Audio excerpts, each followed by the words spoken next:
அனைவருக்கும் உங்கள் வல்லரசு தினேஷாவுடைய அன்பான வணக்கங்கள். ஸோ உங்கள் ஜாதகத்தில் குபேரன் எங்கே இருக்கிறா, லக்ஷ்மி எங்கே இருக்காங்க, அவங்கள எப்படி ஆக்டிவேட் பண்ணணும் அப்படிங்கிற விஷயத்தை இந்த சீரீஸில் பேசிக்கிட்டு இருக்கோம். பொதுவாக குபேரன் அப்படிங்கிறது வந்து பூரட்டாதி நட்சத்திரத்தை குறிக்கும். ஸோ புரட்டாதினாலே பேங்க்குன்னு குறிக்கும். அப்போ பேங்க் ப்ராசஸில் எந்த ஒரு ஃப்ராடும் பண்ணாமல் நேர்மையான வழியில் பேங்க் சம்மந்தப்பட்ட விஷயத்தில் இருந்தீங்கனாலே உங்களுக்கு செல்வ வளங்கள் பெருக ஆரம்பிக்கும். ஸோ அப்போ தான் நீங்கள் வந்து பூரட்டத்தை இயக்கிற மாதிரி இருக்கும், குபேரனுக்கு பிடிச்ச மாதிரி நடந்துக்க முடியும். ஸோ இந்த அமைப்புகள்லாம் செய்யும் பொழுது உங்களுக்கு சகல செல்வங்களும் ஏற்படும். ஸோ இந்த மாதிரியான ஒரு விஷயங்களை பற்றி தெரிந்து கொள்ள வேண்டும், பரிகாரங்களை நீங்கள் தெரிஞ்சுக்கணும் அப்படின்னா இந்த வகுப்பு விடிஆர் ஜாதக ஆராய்ச்சி வகுப்பு உங்களுக்கு 19/4/2025 நடைபெற போகுது. சரிங்களா?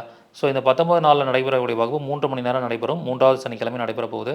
இதற்கான கட்டணம் ரூ. 500. விருப்பம் இருக்கிறவங்க முன்கூட்டியே முன்பதிவு பண்ணிக்கோங்க. முதல்ல வரக்கூடிய 500 நபர்களுக்கு மட்டுமே அனுமதி.